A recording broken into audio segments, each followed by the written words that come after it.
Hello friends, welcome back to my channel economics with Deepti. आज की class में हम लोग डिस्कस करेंगे about the liquidity preference theory. Liquidity preference theory के बारे में अगर हम बात करें, ये टॉपिक हमें पता होना चाहिए कि लिक्विडिटी प्रेफरेंस थियरी होती क्या है। साथ ही हमें पता होना चाहिए कि इस टॉपिक से क्वेश्चन किस तरीके से पूछे जाते हैं ऑब्जेक्टिव एग्जाम में। तो 2018 में जो नेट के एग्जाम में क्वेश्चन आया, उससे लेकर मैं आपको समझाती हूँ कि क्या मैं अब समझाने की कोशिश कर रही हूँ। क्वेश्चन आया, which amongst the following is और are correct for the Keynesian model. अभी तक हमने जितना भी किनीशियन मॉडल पढ़ा है, तो उस बेसिस पे हम सॉल्व करने की कोशिश करेंगे। Number A, it is supply determined. हम लोगों ने क्लासेस के अंदर बहुत बार देखा कि जब किनीशियन मॉडल के बारे में बात आती है तो मैं क्या बोलती हूँ, किनीशियन मॉडल क्या है, इट इज डिमांड डिटरमिन्ड। तो फर्स्ट ऑप्शन क्या हो गया, फर्स्ट ऑप्शन इनकरेक्ट हो गया। तो फर्स्ट ऑप्शन इनकरेक्ट। फिर ऑप्शन नंबर सी पे आइए। जब हम लोगों ने क्लासिकल से किनीशियन पढ़ा, तो मैंने आपको एक चीज बोली थी वहां पे कि क्लासिकल्स क्या एज्यूम करते थे, क्लासिकल्स एज्यूम करते थे फुल एम्प्लॉयमेंट ऑफ रिसोर्सेज। लेकिन किनीशियन ने आगे बोला कि जो हमारा क्लासिकल्स बोलते हैं वो हमेशा करेक्ट नहीं होता। जब आप कैपिटलिस्ट इकोनॉमीज को देखते हैं, तो कैपिटलिस्ट इकोनॉमीज में क्या है, it is under employment. Under employment of resources जो है, that is a normal feature of capitalist economy. इसका मतलब केन्स ने फुल एम्प्लॉयमेंट ऑफ रिसोर्सेज के बारे में assumption नहीं बनाई। तो फर्स्ट और सी जो है हमारा, ए और सी, वो इनकरेक्ट हो गया। अब जब हम पेपर में बैठेंगे तो हमारे पास दो ऑप्शंस रहते हैं, बी और डी। अब बी ऑप्शन पे अगर आप आओ, it ignores the money market. अभी तक हमने मनी मार्केट के बारे में नहीं पढ़ा। तो यहाँ पे जब हम लिक्विडिटी प्रेफरेंस थियरी पढ़ेंगे, तो हम लोग देखेंगे कि वहां पे कीन्स किसके बारे में बात करते हैं, मनी मार्केट के बारे में बात करते हैं। तो इसका मतलब बी बी सही है या गलत है, उसको अ, उसको मार्क करने के लिए हमें आइडिया होना चाहिए about the liquidity preference theory. Liquidity preference theory क्या होती है। तो जब आप लिक्विडिटी प्रेफरेंस थियरी पढ़ोगे, तभी आप बी ऑप्शन का बता सकते हो कि इट इज करेक्ट और इनकरेक्ट। अगर हम लिक्विडिटी प्रेफरेंस थियरी पढ़ लेंगे, तो हमें पता चलेगा कि बीबी क्या है, इनकरेक्ट, और उस रीजन से हमारा आंसर बनेगा डी। तो यहाँ पे लिक्विडिटी प्रेफरेंस थियरी से क्वेश्चन जब आएगा, तो डायरेक्ट क्वेश्चन नहीं आया। तो काफी सारे क्वेश्चंस हमारे ऐसे होते हैं, काफी सारे टॉपिक्स ऐसे होंगे जहां पे आपको डायरेक्ट क्वेश्चन देखने को नहीं मिलेगा। तो इस तरीके से इनडायरेक्ट वे में क्वेश्चन देखने को मिलेगा। क्लियर। तो इसीलिए लिक्विडिटी प्रेफरेंस थियरी क्या है हमें पता होना चाहिए। लेकिन टॉपिक्स को स्टार्ट करने से पहले आई रिक्वेस्ट कि अगर अभी तक आपने वीडियो को लाइक नहीं किया, then please like, share, subscribe and comment. और साथ ही मेरा telegram channel economics with Deepti, उसको भी ज्वाइन करिए, जिसमें मैं ये पीडीएफ शेयर करूंगी आपके साथ। लेकिन इस पीडीएफ में आप लोग डायग्राम खुद से ऐड करेंगे, जो मैं क्लास में आप लोग को डायग्राम बनवाऊंगी। तो प्लीज ऐड दैट डायग्राम। तो स्टार्ट करते हैं लिक्विडिटी प्रेफरेंस थियरी। आज मैंने आप लोगों के साथ कम्युनिटी पोस्ट पे शेयर किया था कि liquidity preference according to Keynes क्या है। जब हम लिक्विडिटी प्रेफरेंस के बारे में बात करते हैं, तो कीन्स क्या बोलते हैं, कीन्स बोलते हैं कि it is the demand for money. Demand for money. Liquidity preference क्या है, लिक्विडिटी प्रेफरेंस है डिमांड फॉर मनी। तो जब आप लिक्विडिटी प्रेफरेंस के बारे में बात करोगे, लिक्विडिटी प्रेफरेंस थियरी के बारे में बात करोगे, तो ये हमें क्या बताती है, ये हमें बताती है कि किस तरीके से पीपल डिसाइड करते हैं टू होल्ड देयर मनी। क्योंकि आपको पता है, अगर कोई भी बंदा इनकम अर्न कर रहा है, लेट से एक पर्सन है एक, वो 10,000 रुपए अर्न कर रहा है मंथली। अब इस 10,000 रुपए में से वो कितना पैसा अपने पास रखेगा in the form of cash, या डेबिट कार्ड में पैसा रखेगा, और कितना पैसा वो बाकी जगहों पे डालेगा। लेट से फिक्स डिपॉजिट पे वो कितना पैसा रख रहा है, ठीक है, बॉन्ड मार्केट के अंदर वो कितना पैसा लगा रहा है। तो यहाँ पे कीन्स इसी के बारे में बात करते हैं। कीन्स बोलते हैं कि जब हम लिक्विडिटी प्रेफरेंस थियरी के बारे में बात करते हैं, तो हम यहाँ पे क्या देख रहे हैं कि किस तरीके से पीपल डिसाइड करते हैं टू होल्ड देयर मनी। तो यहाँ पे अगर हम बात करें, तो कीन्स ने 3 रीजंस बताए। कीन्स ने बोला कि यहाँ पे जब हम लिक्विडिटी प्रेफरेंस के बारे में बात करेंगे, तो लोगों के पास 3 रीजंस होते हैं to hold cash. Number 1 is the transaction motive, number 2 is the precautionary motive, and number 3 is the speculative motive. Transaction motive आपको यहाँ नाम से ही क्लियर हो रहा होगा कि डे टू डे ट्रांजैक्शंस के लिए हम लोग क्या करते हैं, हम लोग पैसा अपने पास रखते हैं। डे टू डे ट्रांजैक्शन जब हमें करनी होती है तो हम लोग क्या करते हैं, हमारे पर्स के अंदर, हमारे डेबिट कार्ड के अंदर हम कुछ सर्टेन अमाउंट ऑफ मनी हमेशा रखते हैं। तो वो जो मनी है, जिस पर्पस के लिए वो पैसा रखा जा रहा है, दैट इज ट्रांजैक्शन मोटिव। वो कौन क्या है, वो ट्रांजैक्शन मोटिव है। तो फर्स्ट मोटिव के बारे में अगर हम बात करें जिसकी वजह से हम पैसा रखते हैं अपने पास, that is day to day transaction के लिए। जैसे बाइंग ग्रोसरीज होगी, स्टेशनरी लेने जा रहे हो आप, मेडिसिन लेने जा रहे हो, वो सारा जो पर्पस है दैट इज ट्रांजेक्शन मोटिव। अब यहाँ पे ट्रांजेक्शन मोटिव के बारे में अगर हम बात करें तो इन पॉइंट्स को आप लोग नोटबुक में लिख लेना। नंबर वन, ट्रांजेक्शन मोटिव आपका डायरेक्टली डिपेंड करता है इनकम पे। It directly depends upon income. आपके पास जितना ज्यादा पैसा होगा, जितनी ज्यादा आपकी इनकम होगी, आप उतना ज्यादा पैसा रखते हो किसके लिए, ट्रांजैक्शन मोटिव के लिए। तो नंबर टू, जब हम ट्रांजैक्शन मोटिव के बारे में बात करते हैं, ये हमारा इनडायरेक्टली डिपेंड करता है रेट ऑफ इंटरेस्ट के लिए। Indirectly depends upon rate of interest. अब यहाँ पे इनडायरेक्टली डिपेंड क्यों करता है ये रेट ऑफ इंटरेस्ट पे, देखिए, जब हमारा रेट ऑफ इंटरेस्ट बढ़ रहा है, बैंक अगर आपको रेट ऑफ इंटरेस्ट ज्यादा दे रहा है, तो आप अपनी इनकम का ज्यादा पार्ट क्या करेंगे, बैंक्स के अंदर डिपॉजिट करेंगे, बिकॉज वहां से आपको एक रिवॉर्ड मिलेगा in the form of rate of interest. इसका मतलब अगर आपकी 10,000 इनकम थी और जब रेट ऑफ इंटरेस्ट बैंक आपको 4% दे रहा था, तो मे बी आप 2,000 रुपए बैंक में रखते थे। लेकिन कोई ऐसी स्कीम आई जहां पे क्या हुआ, रेट ऑफ इंटरेस्ट बैंक अब कितना पे कर रहा है, 7% पे कर रहा है। तो आउट ऑफ दिस 10,000 अब आपने सोचा कि मेरे को 4,000 क्या करना चाहिए, बैंक में रखना चाहिए। तो यहाँ पे फर्स्ट केस में हमारे पास ट्रांजेक्शन मोटिव के लिए कितना पैसा बचा, जब हमने 2,000 रुपए बैंक में रख लिए तो हमारे पास हाथ में कितना पैसा बच रहा है, 8,000, जिसमें से हम एक कंपोनेंट जिसको हम ट्रांजेक्शन के लिए रखेंगे वो रखेंगे, बाकी प्रिकॉशनरी स्पेकुलेटिव जो हम फर्दर देखेंगे। अगर 4,000 आप लोग बैंक में डाल दोगे, नाउ पैसा कितना बचा आपके हाथ में, 6,000 रुपए। इसका मतलब यहाँ पे अगर रेट ऑफ इंटरेस्ट ज्यादा होगा तो पैसा ट्रांजेक्शन मोटिव के लिए भी क्या होगा, कम होगा। तो सेकंड पॉइंट हम लोग क्या देख रहे हैं, indirectly depends upon rate of interest. Second जो मोटिव जिसके बारे में कीन्स ने बात की, that is the precautionary motive. Precautionary motive का मतलब है इन केस ऑफ इमरजेंसी, अगर आपको पैसा चाहिए तो आप लोग उसके लिए भी पैसा रखोगे, क्योंकि कोई भी इमरजेंसी हो सकती है। जैसे फैमिली में कोई मैरिज आ गई, उसके लिए पैसा रखना पड़ेगा, या किसी का एक्सीडेंट हो गया, वहां उसके लिए पैसा रखना पड़ेगा। तो यहाँ पे जब हम इन मोटिव के लिए पैसा रखते हैं उसको हम लोग क्या कहते हैं, that is known as precautionary motive. अब प्रिकॉशनरी मोटिव के बारे में अगर हम बात करें तो ये भी डायरेक्टली डिपेंड करता है इनकम पे। It depends directly on income. Number second, ये भी indirectly on rate of interest depend करता है। ट्रांजेक्शनरी और प्रिकॉशनरी मोटिव में दोनों पॉइंट्स आपके क्या है, डायरेक्टली डिपेंड करेंगे दोनों इनकम के ऊपर, और इनडायरेक्टली डिपेंड करेगा रेट ऑफ इंटरेस्ट पे। लेकिन जब हम स्पेक्युलेटिव पे आएंगे वहां पे थोड़ा सा चेंज आएगा जो आपको पता होना चाहिए। नंबर थ्री, अगर हम बात करें, it is the speculative motive. जब आप स्पेक्युलेटिव मोटिव के बारे में बात करते हो, यहाँ पे हम लोग क्या बात करते हैं, हम फ्यूचर इन्वेस्टमेंट के बारे में बात करते हैं। यहाँ पे हम लोग क्या बोलते हैं कि लोग क्या करते हैं, लोग पैसा होल्ड करके रखते हैं, सो दैट अगर फ्यूचर में कोई उनको बेटर अपॉर्चुनिटी मिले तो वो वहां जाकर इन्वेस्ट कर सके। तो यहाँ पे क्या है, स्पेक्युलेटिव मोटिव में यहाँ पे पीपल होल्ड करते हैं मनी को, सो दैट वो फ्यूचर में कोई भी इन्वेस्टमेंट में का एडवांटेज ले सके। तो यहाँ पे क्या होता है, बेसिकली यहाँ पे हम इनकम के साथ इसको रिलेट नहीं करते, हम इसको किसके साथ रिलेट करते हैं, हम इसको रेट ऑफ इंटरेस्ट के साथ रिलेट करते हैं। तो यहाँ पे सिर्फ रेट ऑफ इंटरेस्ट के साथ रिलेट करेंगे और ये भी एक नेगेटिव रिलेशनशिप बनता है with the rate of interest.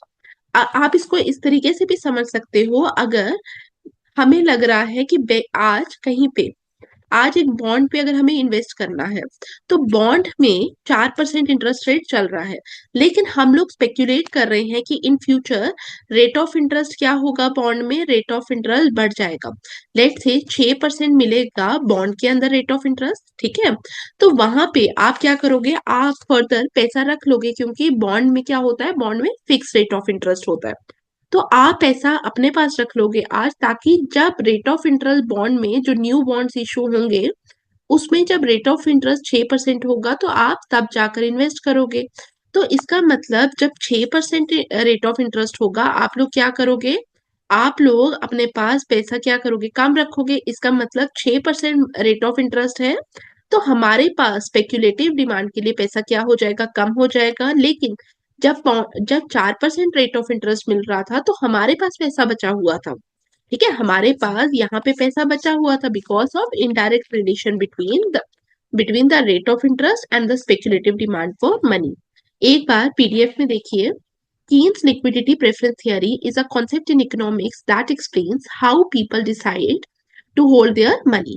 Number one, liquidity preference के बारे में बात करें, this is a desire to have cash और इजिली एक्सेसिबल मनी, जो मैंने आपको पहले भी बताया। People prefer liquidity for flexibility and security. Number two, अगर रीजंस के बारे में बात करें, देखिए रीजंस बहुत सिंपल है, ट्रांजेक्शन मोटिव होता है, प्रिकॉशनरी मोटिव है और स्पेक्यूलेटिव है। अब यहाँ पे ट्रांजेक्शन मोटिव में मैंने आपको बताया रेट ऑफ इंटरेस्ट और इनकम के साथ किस तरीके का रिलेशन है आपको पता होना चाहिए। देन प्रिकॉशनरी मोटिव में भी हम लोगों ने देखा कि इन केस ऑफ इमरजेंसी अगर हमें पैसा चाहिए तो उसके लिए ये पैसा है। नंबर थ्री, हम लोग देखेंगे स्पेक्यूलेटिव मोटिव। स्पेक्यूलेटिव मोटिव में हम सिर्फ रेट ऑफ इंटरेस्ट के साथ इसको लिंक करेंगे, ठीक है। तो एक इनवर्स रिलेशनशिप मिलेगा हमें with the rate of interest. अब यहाँ पे इंटरेस्ट रेट के बारे में हम बात करें, ठीक है, मैं यहाँ पे इंटरेस्ट रेट के बारे में ही बात करूंगी, मैंने आपको इनकम के साथ बताया। लेकिन जब हम लिक्विडिटी प्रेफरेंस के बारे में बात करेंगे तो ये theory basically rate of interest और मनी मनी के बारे में, अमाउंट ऑफ मनी के बारे में बात करती है। अभी डायग्राम देखेंगे आपको ज्यादा अच्छे से क्लियर हो जाएगा। तो यहाँ पे हम लोग इंटरेस्ट रेट के बारे में मेजरली बात करते हैं, कहाँ पे, लिक्विडिटी प्रेफरेंस थियरी के बारे में। और मैं आपको एक लास्ट में एक पॉइंट भी लिखवाऊंगी, linking between the goods market and money market, तो वो भी आप लोग नोट कर लेना। तो Keynes believe that interest rate are determined by the demand for and supply of money. पहले आपको समझा देती हूँ फिर पढ़ेंगे।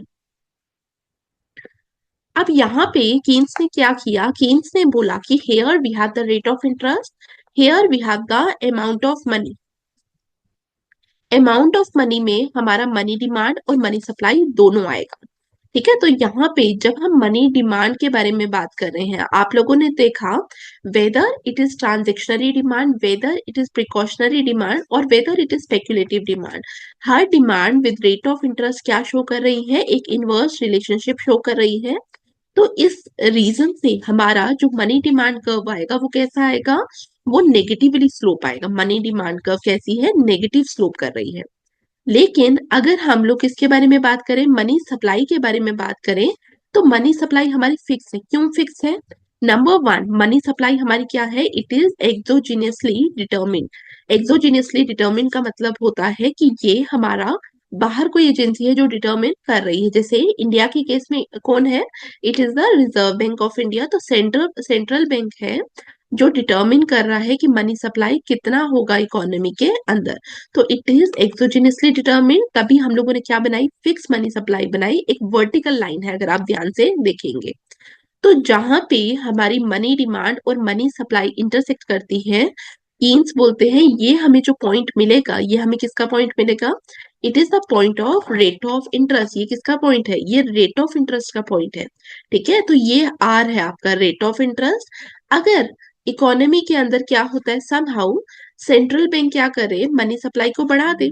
मनी सप्लाई को अगर सेंट्रल बैंक बढ़ाए, मेरी लाइन थोड़ी टेढ़ी है, अगर समहाउ सेंट्रल बैंक ने क्या किया, मनी सप्लाई को बढ़ाया, एम नॉट से हम M1S पे आ गए। तो जब हम एम नॉट से M1S के अंदर आए तो आप लोग यहाँ पे देख पा रहे हैं कि हमारा इकोनॉमी में बिकॉज मनी सप्लाई इंक्रीज किया, मनी सप्लाई के इंक्रीज करने से रेट ऑफ इंटरेस्ट क्या हो गया, फॉल कर गया, R0 से R1 हो गया। ठीक है, तो क्या हो गया हमारा इकोनॉमी के अंदर, रेट ऑफ इंटरेस्ट कम हो गया। तो यहाँ पे determination of rate of interest के बारे में बात करें तो कीन्स ने क्या बोला, कीन्स ने बोला कि रेट ऑफ इंटरेस्ट हमारा इकोनॉमी में डिटर्मिन करने के लिए we need money supply and money demand curve. ठीक है, अब यहाँ पे इसको क्लासिकल से रिलेट करो। मैं क्यों बोल रही हूँ क्लासिकल से रिलेट करने का, बिकॉज अगर आपको कहीं एग्जाम में स्टेटमेंट, 4 स्टेटमेंट दी हो, आपको वहां पे आंसर देना है, तो आप तब तक नहीं दे पाओगे जब तक आप चीजों को रिलेट करके नहीं पढ़ रहे होगे। तो क्लासिकल्स में हम लोगों ने क्या देखा था, क्लासिकल्स में हमने देखा था कि रेट ऑफ इंटरेस्ट के बारे में अगर हम बात करें तो rate of interest determine classicals कैसे करते थे, क्लासिकल्स वहां पे यूज करते थे लोनेबल फंड थियरी। तो लोनेबल फंड थियरी के थ्रू क्लासिकल के मॉडल पे हम लोग क्या करते थे, रेट ऑफ इंटरेस्ट डिटरमिन करते थे। और उसके लिए हमें चाहिए होता था लोन डिमांड और लोन सप्लाई। ठीक है, हमें वहां पे क्या चाहिए होता था, लोन की सप्लाई और लोन की डिमांड के बारे में बात होती थी। अब अगर आपको कहीं एग्जाम में आ जाए कि क्लासिकल्स क्या बोलते हैं रेट ऑफ इंटरेस्ट डिटर्मिनेशन पे, तो आप वहां पे सिंपली बोल सकते हैं कि क्लासिकल्स टॉक अबाउट कि इंटरसेक्शन होना चाहिए, बट किसका होना चाहिए, लोन लोन सप्लाई और लोन डिमांड फॉर लोन का। ठीक है, या हम लोग किसका बोलते थे, सप्लाई फॉर लोन किसके बारे में बात होती थी, सेविंग्स के बारे में बात होती थी। डिमांड फॉर लोन किसके बारे में बात होती थी, इन्वेस्टमेंट के बारे में बात होती थी। लेकिन कीन्स उसका अलग बोल रहे हैं, तो कीन्स ने क्या बात की, कीन्स ने यहाँ पे बात की मनी सप्लाई और मनी डिमांड के बारे में। ठीक है, तो आप यहाँ पे जहां पे भी नोट्स बना रहे हैं इस पॉइंट को भी लिख लेना। और साथ में एक और पॉइंट को आप लोग नोट करना, जब कीन्स बात करते हैं, कीन्स बात करते हैं linking of money market and the goods market, linking of money market and goods market. कैसे कीन्स बात करते हैं linking of money market and goods market, ये आपको पता होना चाहिए। अब अगर आप कीन्स की मॉडल पे आए, यहाँ पे डायग्राम में हमने क्या देखा, मनी सप्लाई बढ़ी, मनी सप्लाई के बढ़ने से हमारे इकोनॉमी में क्या हुआ, हमारी इकोनॉमी में रेट ऑफ इंटरेस्ट फॉल किया। ठीक है, मैं यहाँ पे बना लेते हैं। देखो, मनी सप्लाई इकोनॉमी के अंदर बढ़ी, तो मनी सप्लाई के बढ़ने से क्या हुआ, रेट ऑफ इंटरेस्ट फॉल किया। जब रेट ऑफ इंटरेस्ट फॉल करता है, ये सारा कहाँ पे हो रहा है, ये सारा हो रहा है हमारा मनी मार्केट के अंदर। अब हमें क्या करना है, हमें देखना है कि किस तरीके से कीन्स का मनी मार्केट और गुड्स मार्केट लिंक करता है। तो रेट ऑफ इंटरेस्ट के फॉल करने से गुड्स मार्केट में क्या होता था, गुड्स मार्केट में हम एग्रीगेट डिमांड को देखते हैं, हम इनकम लेवल को देखते हैं, हम एम्प्लॉयमेंट लेवल को देखते हैं इन द गुड्स मार्केट। तो वहां पे जब एग्रीगेट डिमांड के बारे में बात होती है तो हमारे पास C+I+G के बारे में बात होती है। तो रेट ऑफ इंटरेस्ट फॉल किया तो उससे क्या होता है, उससे इन्वेस्टमेंट बढ़ेगा, इन्वेस्टमेंट बढ़ेगा तो because of the action of multiplier हमारा इनकम बढ़ेगा बढ़ेगा। तो यहाँ पे आप लोग देख रहे हैं ये मनी मार्केट है, लेकिन मनी मार्केट ने किसको इम्पैक्ट किया, it impacts the goods market. That's why Keynes क्या बात करते हैं, कीन्स बात करते हैं linking of money market and goods market in the economy. Clear हुआ, यहाँ तक समझ आया, फिर भी कोई डाउट है कमेंट बॉक्स में पूछ सकते हैं। वापिस से पीडीएफ में चलिए, इंटरेस्ट रेट वाला पॉइंट मैंने आपको बता दिया। Number 4 is the effect on economy if people prefer holding cash rather than spending और investing it can lead to lower economic activity. क्यों लोअर इकोनॉमिक एक्टिविटी, बिकॉज अगर लोग अपने पास पैसा रखेंगे तो कहाँ इकोनॉमी में पैसा आएगा, इकोनॉमी में तो पैसा नहीं आएगा ना। बिकॉज वहां पे इकोनॉमी में पैसा आने के लिए कहाँ जाना चाहिए, फाइनेंशियल इंस्टीट्यूशंस पे जाना चाहिए। तभी यहाँ पे वो बोल रहे हैं if people prefer holding cash rather than spending or investing it can lead to lower economic activity. On the other hand, if interest rates are low, people might be more likely to spend or invest money boosting the economy. ठीक है, तो यहाँ पे क्या होना चाहिए, या तो आपका एग्रीगेट डिमांड का कंजप्शन बढ़ेगा या इन्वेस्टमेंट बढ़ेगा। अगर लोग सिर्फ पैसा पकड़ के बैठ गए, ना वो खर्च रहे हैं ना वो इन्वेस्ट कर रहे हैं, तो इकोनॉमी को बेनिफिट नहीं होगा। क्लियर, तो ये था हमारा कीन्स का liquidity preference theory, Keynes liquidity preference theory. I hope आपको समझ आया, और जो हम लोगों ने एडिशनल पॉइंट्स यहाँ पे डिस्कस किए क्लास में, जो पीडीएफ में आपको नहीं मिलेंगे, अलोंग विद डायग्राम, आप लोग उनको भी इनकॉर्पोरेट करिए अपने नोट्स के अंदर। तो क्लास यहीं पे खत्म करते हैं। Thank you for watching.